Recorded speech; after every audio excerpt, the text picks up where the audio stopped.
मला राणे साहेबांच्या बरोबर काम करायची संधी मिळाली नाही, कारण मी विरोधी पक्षामध्ये होतो. परंतु एखाद्या नेत्याचा, एखाद्या मुख्यमंत्र्याचा दरारा काय असू शकतो ते मी राणे साहेबांच्या रूपाने बघितलंय. म्हणजे ते मुख्यमंत्री असताना पण त्यांचा दरारा त्यांच्या पक्षाच्या सगळ्या सदस्यांच्यावर होता, आणि विरोधी पक्ष नेता असताना पण ती जागा असायची.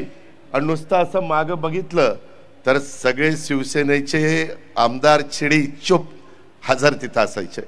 एकही इकडं तिकडं जायचं नाही, संपूर्णच्या संपूर्ण हजर असायचं. तसं कुठल्याही मुख्यमंत्र्यांच्या बाबतीमध्ये मला पाहायला मिळालं नाही. आज पण आमचे वेगवेगळे मान्यवर भाषण करत असतात, त्या पक्षाचे लोक असले तर हजर, नसले तर नाही. त्याच्यामध्ये अजिबात असे शिस्त त्या ठिकाणी राहिलेली नाही.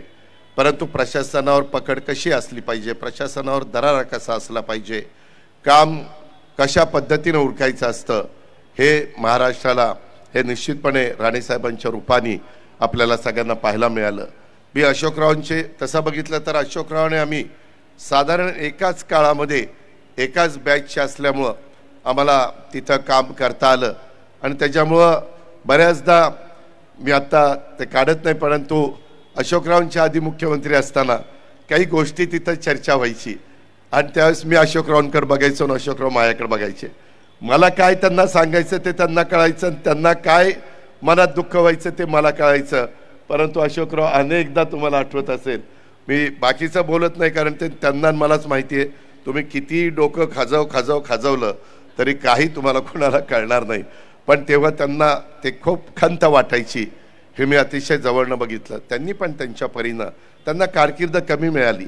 कधी कधी काही राजकीय नेत्यांच्यावर अशा प्रकारचे काही आरोप होतात, त्या आरोपात तथ्य नसतं, ते फार नंतर उघड पडतं किंवा नंतर त्याचा तपास लागतो. परंतु त्यांना त्याची किंमत ही मोजावी लागते, आणि त्याच्यावर त्यांनाही कमी कारकीर्द तशी साधारण 2 वर्षाचीच अंदाजे मिळाली, 2-2.5 वर्षाची कारकीर्द मिळाली.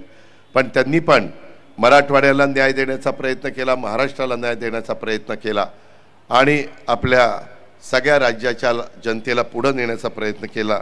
ही पण आठवण आज आवर्जून मी ह्या निमित्तानं व्यक्त करतो. ताज्या घडामोडी आणि बातम्या पाहण्यासाठी प्रेस मराठी या यूट्यूब चॅनलला सबस्क्राईब करा आणि आमच्या फेसबुक पेजला फॉलो करा.